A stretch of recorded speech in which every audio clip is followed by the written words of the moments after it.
Վերջերս մենք տեղեկացանք, որ այս ռեժիմը իրականացնում է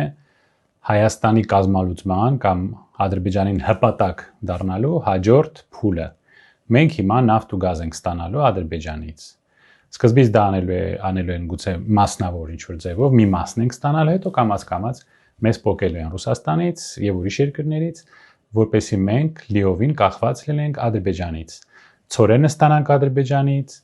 գազը ու նավթը ստանանք Ադրբեջանից, հետո մեր ատոմակայանը կփակեն, էլեկտրականություններ չունենանք, կախված լինենք Ադրբեջանից, այսինքն մենք դառնանք լրիվ կախված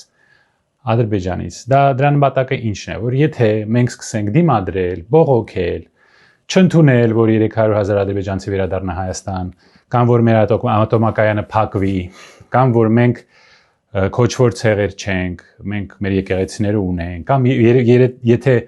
որևէ մեկը երբևիցե ասի, որ Արցախում հայեր են ապրել, որ սրանք մեր եկեղեցիներն են, Կոմիտասի մասին խոսա եւ այլն, կամ Չարենց ցիտի,